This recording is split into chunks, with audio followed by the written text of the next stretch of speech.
Oi você, eu sou a Fabi e hoje eu vim aqui trazer para vocês a resenha de um livro muito legal, de um cara muito legal que eu particularmente sigo nas redes sociais, já vi diversos documentários apresentados por eles na TV a cabo e super indico para quem curte assuntos sobre cosmos, espaço, astrofísica. E o autor de hoje, eu acredito que muita gente aí já deve conhecer do documentário da série Cosmos, que é o Neil deGrasse Tyson. E hoje eu vim resenhar o livro dele, Respostas de um Astrofísico.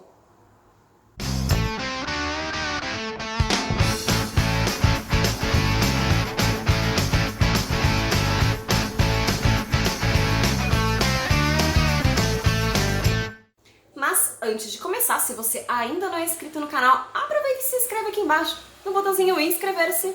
Vocês também podem falar comigo através do e-mail aqui do canal e também das redes sociais, tá bom? E como eu falei, o Neil deGrasse Tyson, ele é meio que um cientista pop. Ele já fez aparições em diversas séries de TV, inclusive em The Big Bang Theory, que no momento é minha série preferida, apesar de eu ter acabado, ainda é minha série preferida dos últimos anos. E também eu assistia bastante Cosmos, que tem, se vocês pesquisarem, tem aqui no YouTube também para assistir. E é muito legal porque ele explica de uma forma muito fácil, bem mais tranquila, bem mais digerível para pessoas que, como eu, não manjam nada de astrofísica. Como eu falei, eu sigo ele nas redes sociais, se vocês quiserem também, essa é a página dele. Ele tem alguns comentários bem divertidos, ele é uma pessoa aparentemente bem divertida. E nesse livro, Respostas de um Astrofísico, surgiu porque ele tinha um e-mail que era público e muitas pessoas mandavam perguntas nesse e-mail dele. E aí, muitas perguntas relacionadas a cosmos e outras perguntas relacionadas a qual é o nosso papel no universo, de onde viemos, para onde vamos, e muitas questões existenciais também. Então é muito bacana porque você nunca imagina, eu particularmente nunca pensei em pedir, por exemplo, conselhos para o Neil deGrasse Tyson.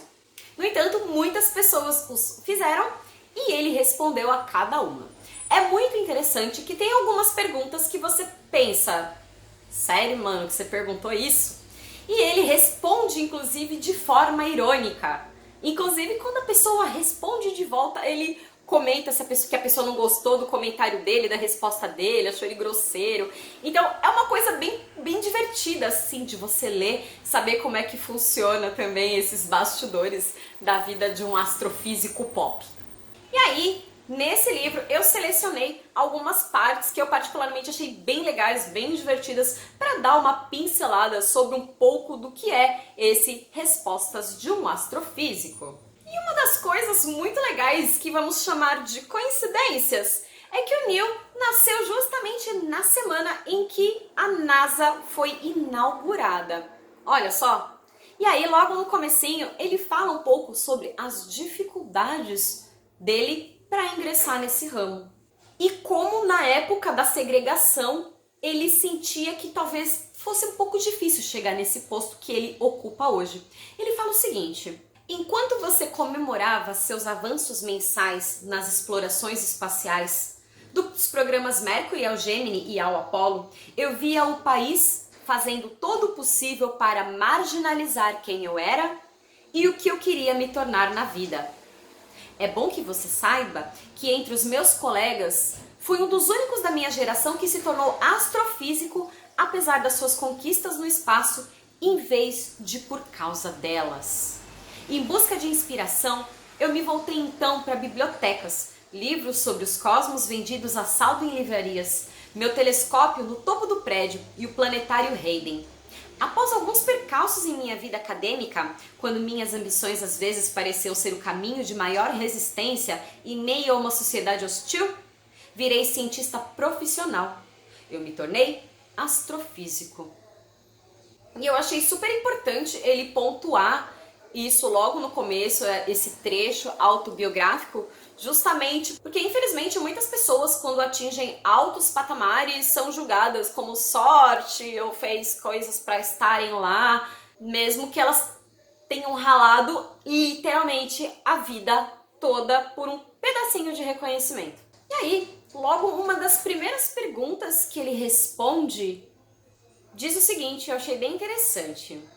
Caro Sr. Tyson, há muito tempo suspeito que vivemos em um universo que quer nos matar.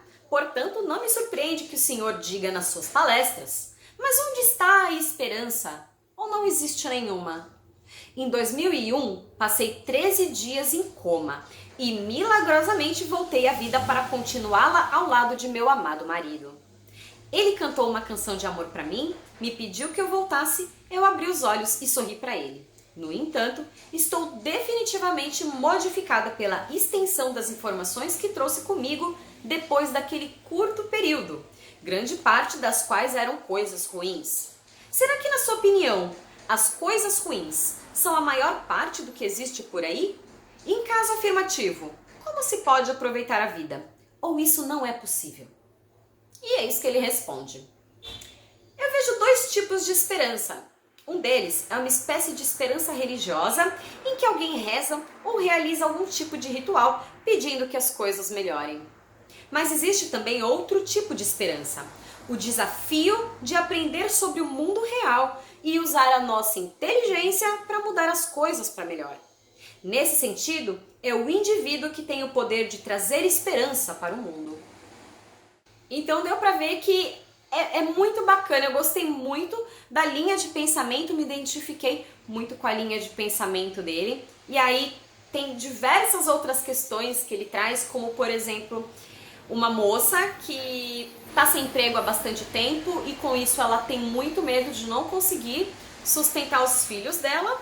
No entanto, ela quer estudar, mas está morrendo de frio na barriga com medo do fracasso.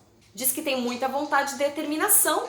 E aí ele responde o seguinte: as pessoas que fracassam na vida são aquelas cujas ambições não foram suficientes para superar todas as forças agindo contra elas. E sim, o fracasso é algo comum a todos nós. Pessoas ambiciosas, porém, usam seus fracassos como lições a serem aprendidas, enquanto avançam em direção a seus objetivos. Não tema a mudança, não tema o fracasso. A única coisa a se temer é a perda da ambição. Mas se você tem ambição de sobra, então não tem nada a temer. Então já deu pra ver que é aconselhamento de amigo, é quase uma autoajuda. Aí, numa outra questão, um jovem pergunta pra ele que fala que ele quer trabalhar com ciência, se dedicar às ciências. No entanto, ele é um esportista muito bom no ramo do futebol e as pessoas querem que ele siga a carreira no futebol, mesmo ele querendo contribuir com as ciências. E ele fica nesse dilema e pergunta a opinião do Neil, que responde o seguinte: você expressa um dilema que aflige muitos da nossa sociedade. Devemos fazer aquilo que somos melhores? O que os outros esperam de nós? Ou aquilo de que mais gostamos? Questão interessante para a gente refletir. Aí ele continua. Aposto que a maioria das pessoas que o estão encorajando a ficar no esporte tem altas expectativas de que você ganhará muito dinheiro. Mas isso significa que a sua carreira seria motivada pela busca de riqueza e não pela busca da realização cósmica. Na minha experiência, quando o dinheiro é a única motivação, as pessoas podem perder de vista outras fontes mais significativas de felicidade. E por último, numa questão de complexidade de DNA, evolução, uma pessoa diz que viu uma espécie de aranha que lembrou que ele e ela têm um ancestral em comum num passado remoto. E aí ele fala dos graus de diferença e das mutações aleatórias do DNA e diz que os amigos religiosos têm para ele uma resposta simples que ele não aceita, e eu suponho que vocês já devem imaginar que resposta simples vem da religião acerca da criação do mundo e das pessoas e das coisas que nele habitam. Eis então que Neil responde o seguinte: conjuntos simples de regras podem levar a uma complexidade extraordinária. Que o Criador do Universo tem a sua saúde como prioridade e por isso determinou cada etapa desse sistema altamente complexo, só para garantir que você beba leite fresquinho todos os dias. Ou pode dizer que a ambição é o que motiva tudo isso? Mas espere, há mais coisas. Que tal o fato de o universo inteiro ser composto por apenas 92 elementos? Ou de haver apenas 4 forças fundamentais da natureza? Força nuclear forte, força nuclear fraca, eletromagnética e gravidade? Ou de existir apenas 3 classes de partículas fundamentais? Quark, leptons e bósons? Ou de quase todos os comportamentos de ondas eletromagnéticas, que é a luz, poderem ser derivados de um conjunto de 4 equações que cabem todas numa folhinha de post-it? Ou seja, é possível ficar boquiaberto com a complexidade que se manifesta no mundo ou estupefato com o quanto tudo é simples.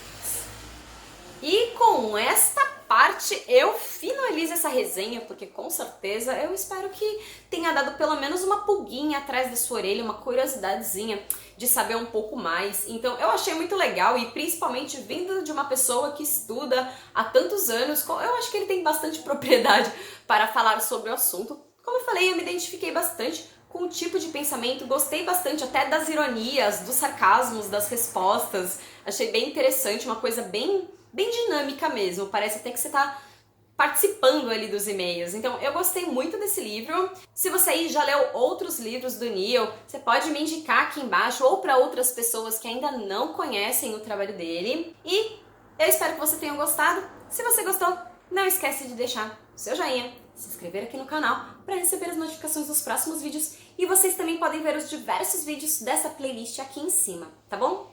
Então, por hoje é só. Um beijo! Tchau, tchau.